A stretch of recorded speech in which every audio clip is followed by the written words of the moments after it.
जय श्री कृष्णा दोस्तों, हर हर महादेव। कैसे हैं आप सब? स्वस्थ और सुरक्षित होंगे। दोस्तों, नवरात्रि का चौथा दिन जो 5 अप्रैल को पड़ रहा है, माँ दुर्गा के चौथे स्वरूप माँ कुष्मांडा की उपासना की जाएगी। कुष्मांडा यानी कुम्हड़ा। कुष्मांडा एक संस्कृत शब्द है जिसका अर्थ होता है कुम्हड़ा। कुम्हड़ा यानी कद्दू और कद्दू यानी पेठा, जिसका हम घर में सब्जी के रूप में इस्तेमाल करते हैं। माँ कुष्मांडा को कुम्हड़े की बलि बहुत ही प्रिय होती है, इसलिए माँ दुर्गा का नाम कुष्मांडा पड़ा। कई भक्त नवरात्रि के चौथे दिन माँ दुर्गा के चौथे स्वरूप कुष्मांडा को पेठी की बलि देते हैं। इससे माँ प्रसन्न होकर उनकी सभी मनोकामनाएं पूरी करते हैं। नवरात्रि के चौथे दिन बहुत सारे ऐसे मंत्र हैं माँ कुष्मांडा के, अपनी ही स्तुति है। लेकिन यदि अगर धन पाना ही उद्देश्य है तो माता लक्ष्मी के मंत्रों का इस दिन जाप करना भी बहुत लाभदायक सिद्ध होता है। यदि नवरात्रि के चौथे दिन आप महालक्ष्मी का ये मंत्र, जैसे मंत्र इस प्रकार है: ओम श्रीम ह्रीम श्रीम कमले कमलालय प्रसीदे प्रसीदे, या आप यह मंत्र भी बोल सकते हैं, श्रीम ह्रीम श्रीम महालक्ष्मी नमः। इस मंत्र का यदि आप 108 बार जाप करते हैं, आपको अतः धन की प्राप्ति होती है। इसके लिए नवरात्रि का चौथा दिन बहुत ही विशेष माना गया है। इसके साथ ही यदि आप ये नहीं करते हैं तो यदि धन की प्राप्ति करना है तो आप ये उपाय भी कर सकते हैं। इससे भी आपको बहुत ही अचूक उपाय हैं, बहुत ही सिद्ध उपाय हैं।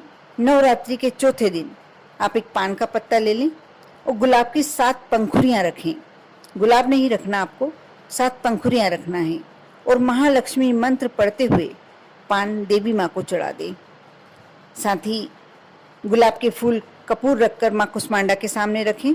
फिर माता महालक्ष्मी के मंत्र का 6 माला जाप करें।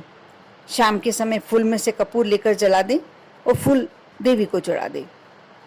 आप ये कार्य करते हैं, आप मान कर चलिए कि आपको मन चाहे धन की प्राप्ति होती है। सिर्फ इस छोटे से उपायों को चौथे दिन करते हैं आप, तो अवश्य आपके घर धन निधान से, ऐश्वर्य से पूरित हो जाता है।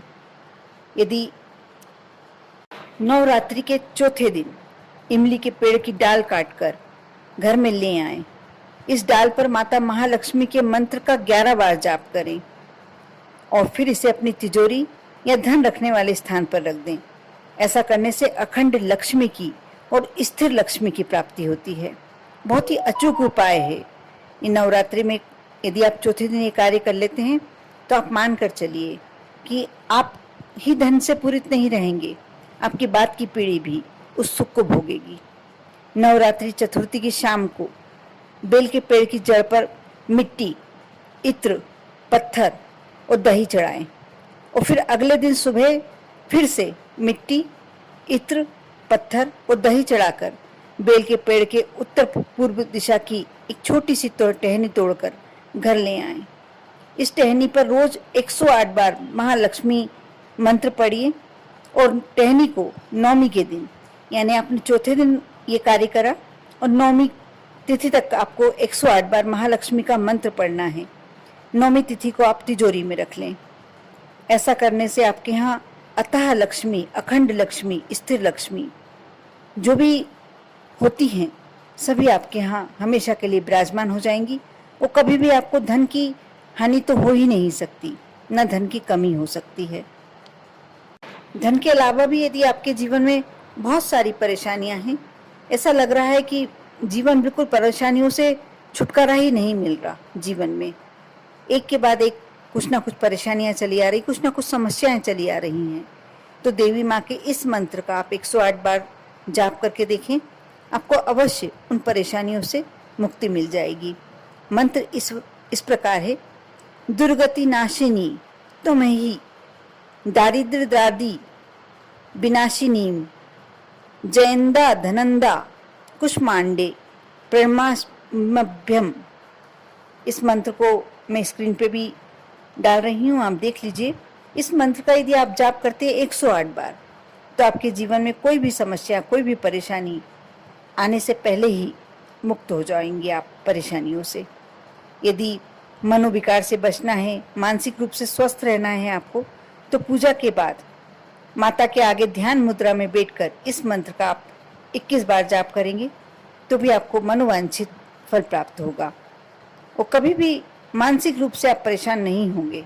मंत्र इस प्रकार है: बंदे वांछित कारमथे चंद्राघृत शेखराम सिंह रूढ़ा अष्टभुजा कुष्मांडा यश सौमिनीम।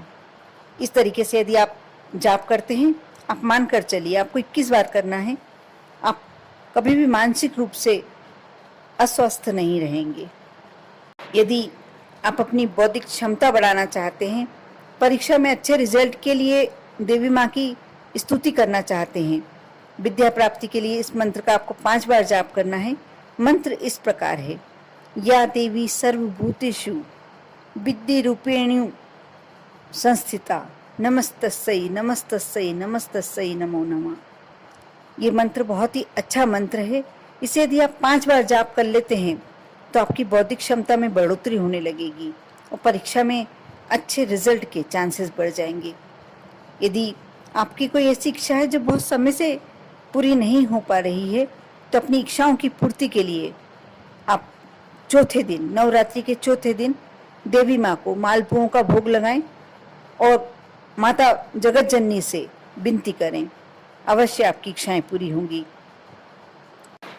इस प्रकार यदि माँ कुष्मांडा, चौथे दिन जो माँ कुष्मांडा की पूजन होती है, आप उसमें छोटी छोटी बातों का ध्यान रखकर आप यदि ये कार्य करते हैं, आप मान कर चलिए आपके जीवन में कोई भी विकार, धन संबंधी समस्या, स्वास्थ्य संबंधी समस्या, मानसिक अस्थिरता, बच्चे यदि पढ़ाई में कमजोर हैं तो वह समस्या, घर में कलह, अशांति, ऐसी कोई भी समस्या आपके जीवन में आ ही नहीं सकती, क्योंकि कुष्मांडा उस स्वरूप में विराजमान है माँ दुर्गा, जिसमें यदि आप उनकी पूजन करते हैं, अर्चना करते हैं, उन्हें मनाते हैं, माँ कुष्मांडा अपना पूरा आशीर्वाद अपने भक्तों को लुटाती है, अपना पूरा प्यार माँ अपने भक्तों को लुटाती है, अपने बच्चों को लुटाती है, उनकी कोई भी इच्छाएं अधूरी नहीं रहने देती। नवरात्रि के दिन इतने पवित्र होते हैं कि इसमें यदि भक्त चाहे, मन से इच्छा करे, तो उनकी पूरी मनोकामनाएं पूरी हो सकती हैं।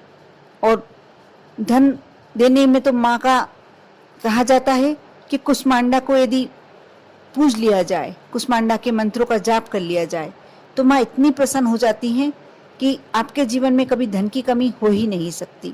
कर देखिए, बहुत ही अचूक और बहुत ही सरल उपाय हैं। आप करने के बाद आपको इस बात का आश्चर्य होगा कि आपके जीवन में कैसे सुख, संपत्ति, सारे ऐश्वर्य कैसे और कहाँ से आ रहे हैं। ये सब माँ की कृपा ही है, जो आपका जीवन बहुत ही सरल होने वाला है। कर देखें, आप पर और आपके पूरे परिवार पर माँ कुष्मांडा की कृपा बनी रहे। ओम नमः शिवाय।